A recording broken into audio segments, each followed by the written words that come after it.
అనేది స్పష్టంగా కనిపిస్తాం. ఓకే, ఎస్ వెంకట స్వామి గారు, సో ఇందాక మరి విన్నారు, పాపారావు గారు కమెంట్స్ కూడా విన్నారు, రాహుల్ గాంధీకి సంబంధించి కూడా మాట్లాడడం జరిగింది. సో ఏంటి మీ పాయింట్స్ ఏంటి ఇక్కడ? మీకు ముందొకసారి ధన్యవాదాలు చెప్తున్నాను. ఇద్దరు ఉద్దండుల మధ్యన నన్ను ఈ చర్చకు పిలిచినందుకు మీకు ధన్యవాదాలు. అంతర్జాతీయ వ్యవహారాల విషయంలో కావచ్చు, దేశీయ వ్యవహారాలు కావచ్చు, వాళ్ళిద్దరు కూడా ఉద్దండులు. వారి అంటే కోటేశ్వర గారు దీనికి ఈ చర్చకు పరిమితమయ్యారు. పాపారావు సార్ ఒక అడుగు ముందేసి ప్రతిపక్షంగా ఏం పాత్ర పోషించాలనేటువంటి విషయాన్ని కూడా వారు చాలా స్పష్టంగా చెప్పినారు. వారితో నేను ఏకీభవిస్తున్నాను. వారు చెప్పినట్టుగా ప్రతిపక్షంగా పాపారావు గారు, కోటేశ్వర గారు, నేను ఒక చిన్న సబ్మిషన్, నేను రాహుల్ గాంధీ గారితో ఇంటరాక్ట్ సందర్భంగా పార్టీ పాలసీ విషయం వచ్చినప్పుడు నేను ఒక సందర్భం చెప్పాను, సార్ ప్రతి క్షణము మోడీ గారిని విమర్శకే మనం పరిమితం కాకూడదు. మన విధానం ఏంది, మనమేంది అనేటువంటి విషయంలో జనాలకు మనం చెప్పాలా. మోడీ గారిని విమర్శ ఒక పార్టీ అవుతుంది, కానీ ప్రతి క్షణం మోడీని విమర్శించుకుంటూ కూర్చుంటే మన పార్టీ ముందుకు పోస్తారని చెప్పిన వ్యక్తులలో నేను, పెద్దలు కూడా చాలా మంది చెప్పి ఉండొచ్చు, బట్ నేను వారితో ఇంటరాక్షన్ సందర్భంలో చెప్పాను. డెఫినెట్ గా దాన్ని సరిదిద్దుకోవాల్సినటువంటి అవసరం ఉంది. దేశానికి సంబంధించిన అంతర్గత విషయాలలో ఏ దేశం ఇంటర్ఫేర్ అయినా, కోటేశ్వర చాలా కరెక్ట్ చెప్పినారు, ఒక దేశం యొక్క అంతర్గత వ్యవహారాల్లో ఇంకో దేశం వ్యవహరించినప్పుడు అది పాలకపక్షమైనా ప్రతిపక్షమైనా ఒక క్రియాశీలక రోల్ పాటించినప్పుడు మాత్రమే మన దేశానికి సంబంధించినటువంటి అస్తిత్వాన్ని నిలబెట్టుకున్న వాళ్ళమైంది. సో ఆ పాత్రను పోషించడంలో ఇవాళ మోడీ గారి ప్రభుత్వం విఫలమైంది. భారతదేశము ఇవాళ దౌత్య విధానాల్లో ఫెయిల్ అయింది అనేటువంటి అపవాదును మూటగట్టుకునేడానికి కారణమైనాడు. సో ఇది ఇవాళ ఇక్కడితో ఆగిపోదు. కోటేశ్వర గారు అన్నట్టుగా చైనా విషయంలో ఒక విధంగా, వెనిజులా సమస్య వచ్చినప్పుడు ఒక రకంగా, లేకపోతే మన ఉక్రెయిన్ విషయం వచ్చినప్పుడు ఒక రకంగా, అది ఇలా కొమేని లేదా ఇరాన్ విషయం వచ్చినప్పుడు ఒక రకంగా, అట్లా అనుకున్నప్పుడు మనకు గల్ఫ్ దేశాలతో పాటు ఇరాన్ తోటి కూడా మనకు ఆర్థికమైన సంబంధాలు ఉన్నాయి, రకరకాలైనటువంటి సంబంధాలు ఉన్నాయి. గతంలో పాకిస్తాను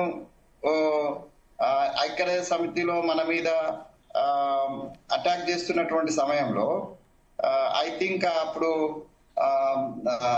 దేవేందర్ జీ అనే ఒక ఆయన పేరు నేను మర్చిపోయానండి, దేవేందర్ సింగ్ అనుకుంటా, ఇది విదేశాంగ శాఖ మంత్రిగా ఉన్న అతను ఇరాను పాకిస్తాన్ సైడ్ పోకుండా వెళ్లి స్వయంగా మాట్లాడిన సందర్భంలో ఇరాన్ అప్పుడు మనకు ఆ సందర్భంలో పాకిస్తాన్ సపోర్ట్ చేయకపోవడం వల్ల మనం ఐక్యరాజ్య సమితిలో కానీ లేకపోతే పైన కానీ మనము ఇబ్బంది పడకుండా ఉండేటువంటి సందర్భం వచ్చింది. ఈ చరిత్రలో ఉన్నటువంటి అంశం అది. సో అంటే ఇప్పుడు పాకిస్తాను అండ్ ఇరాన్ మిత్ర దేశాలు అయినప్పటికీ భారత యొక్క గ్రేటర్ ఇంట్రెస్ట్ కు మనం అప్పీల్ చేసినప్పుడు Iran was in favour of us, అది కూడా మనం గుర్తుపెట్టుకోవాలి. సో ఇవన్నీ కూడా అంటే నేనేమంటున్నా అంటే మనం ధైర్యం కోల్పోయినామా ప్రపంచ దేశాల ముందు అని, లేకపోతే ఇజ్రాయెల్ ముందు కానీ, ఇజ్రాయెల్ ఏదో ఆయన ఎక్కడో కామెంట్ చేసిన, ఇజ్రాయెల్ ఈజ్ ఏదో ఫాదర్ ల్యాండ్ వర్సెస్ భారత్ ఇదే మదర్ ల్యాండ్ అని ఏదో కామెంట్ చేసినారు. సరే, అది దాని లోతుగా నేను వెళ్తలేను. కానీ ఇలా అమెరికా హూంకరింపులకు, దౌర్జన్యాలకు, ఇజ్రాయెల్ యొక్క అరాచకానికి మౌనంగా ఉండడంలో మనం భయపడ్డామా? దీని మీద ఏం మాట్లాడకపోతే వ్యక్తిగతంగా మోడీ గారు కాదు, భారతదేశం భయపడింది అని ప్రపంచ దేశాలన్నీ కూడా ఇలా వేలెత్తి చూపేటువంటి దౌర్భాగ్య స్థితిని కేంద్ర ప్రభుత్వం ఉన్నటువంటి భారతీయ జనతా పార్టీ తీసుకొచ్చింది అనేది చాలా స్పష్టము. సరే, నేను పాపారావు గారి లోకల్ దానికి సంబంధించి వారి కామెంట్స్ ను నేను ఇప్పుడు అదే దాన్ని ఎక్కువ కోడ్ చేయడం లేదు, వారు లేవనెత్తిలు కాబట్టి డెఫినెట్ గా పార్టీలో మాలాంటి వాళ్ళము ఇక్కడ జరుగుతున్నటువంటి వ్యవహారాలలో కూడా మేము కేంద్రంలో ఉన్నటువంటి పెద్దలకు, ఇక్కడ ఉన్నటువంటి కోటేశ్వరరావు సాక్ష్యము, నేను రేవంత్ రెడ్డి గారి భాష విషయానికి వచ్చినప్పుడు కూడా నేను చాలా స్పష్టంగా చెప్పినాను. ఆ భాషను వ్యక్తిగతంగాను పార్టీ పరంగాను మేము సమర్థించమనేటువంటి విషయాన్ని చెప్పాము. కాబట్టి ఇక్కడ జరుగుతున్నటువంటి పరిణామాలలో వారు చేసిన suggestion I'm taking it as a విమర్శ కాకుండా నేను సజెషన్ గా తీసుకుంటా. మా ప్రభుత్వం సరి చేసుకోవాల్సింది, మా ప్రతిపక్ష నేతగా రాహుల్ గాంధీ గారు సరి చేసుకోవాల్సిన అవసరాలను కూడా వారి సూచనలను మేము తప్పనిసరిగా పాజిటివ్ గా తీసుకొని దాన్ని సరి చేసుకునే ప్రయత్నం చేస్తాం. కాబట్టి ఇవాళ దౌత్య విధానంలో దేశానికి తలవంపులు వచ్చేటువంటి పరిస్థితి, ప్రపంచ దేశాల ముందట మనము మాట్లాడలేనటువంటి పరిస్థితిని భారతీయ జనతా పార్టీ యొక్క విదేశీ విధానం కల్పించింది అనేది చాలా స్పష్టం. సరే, వాళ్ళు ఏమన్నా మాట్లాడితే, ఇట్లా మాట్లాడితే భారతీయ జనతా పార్టీకి వ్యతిరేకంగా మాట్లాడితే మేము దేశద్రోహులు అవుతాం. అది కోటేశ్వరరావు అవుతారు, పాపారావు గారు అవుతారు, వెంకటస్వామి కూడా అవుతారు. సో వారు మాత్రమే దేశభక్తులు, మిగతా వాళ్ళందరూ కూడా దేశద్రోహులు అనేటువంటి ఒక అంటే మూర్ఖపు వాదనలో వాళ్ళు ఉన్నారు. ఆ రకమైనటువంటి ప్రచారం చేస్తున్నారు. ఇంకొక అడుగు ముందేసి ఒకవేళ మేము ఇంకా గట్టిగా మాట్లాడితే హిందూ వ్యతిరేకులు అనేటువంటి మాట తీసుకొచ్చి అదొక సెంటిమెంట్ తీసుకొస్తారు. బట్ ఒక మాట చెప్పండి. ఇప్పుడు వెంకటస్వామి గారు, మీరు సీనియర్ నాయకులే, మీరు ఎప్పటి నుంచో మన భారత్ లో ఉన్న ఈ రాజకీయ పరిస్థితులు కూడా గమనిస్తూ వస్తున్నారు కాబట్టి, సరే మీరు చెప్పండి, ఒకవేళ ఇట్లాంటి సమయంలో అటు అమెరికాతో మనకు important, at the same time Iran తో కూడా మనకి ఇంపార్టెంట్, ఇలాంటి టైంలో కాంగ్రెస్ గనక అధికారంలో ఉంటే ఏం చేస్తుంది? ఈ సెన్సిటివ్ ఇష్యూని ఏ రకంగా హ్యాండిల్ చేస్తుంది? ఇందిరాగాంధీ గారు, వాజ్పేయి గారు ఇద్దరు కూడా అమెరికా యొక్క ఒత్తిడిని తల ఒగ్గకుండా ధీటైన సమాధానం చెప్పినారు. అదే విధానం మాది. ఇవాళ మేముంటే కూడా అదే చెప్పేటోళ్ళము. సత్యం బ్రూయాత్ ప్రియం బ్రూయాత్ అన్నారు. ప్రియంగానే చెప్పండి, సత్యాన్ని చెప్పండి. ట్రంప్ చేసినటువంటి దౌత్యం, లేకపోతే ఇజ్రాయెల్ చేసినటువంటి దాడిలో ఖుమాని అనేటువంటి వ్యక్తి, ఒక పెద్ద దేశాధినేత చనిపోతే సత్యంగానే చెప్పండి. అంతర్జాతీయ నియమాలకి ఇది విరుద్ధమనే కరే మాట చెప్పవా? అది సత్యమే కదా. ప్రియంగానే చెప్పండి, నొచ్చుకోకుండా, మీ స్నేహితుడు నొచ్చుకోకుండానే చెప్పండి. మన సమాజం చెప్తుంటది కదా సత్యం బ్రూయాత్ ప్రియం బ్రూయాత్ అని. ప్రియంగానే చెప్పండి. సత్యం చెప్పేటప్పుడు కటుగా అనిపిస్తుంది, కానీ ప్రియంగా నువ్వు మార్చగలిగితే చాలా చాలా తేనె పూసిన మాటలు మాట్లాడతాడు కదా మోడీ. ఆ తేనె పూసే మాట్లాడు, బట్ సత్యమే చెప్పు.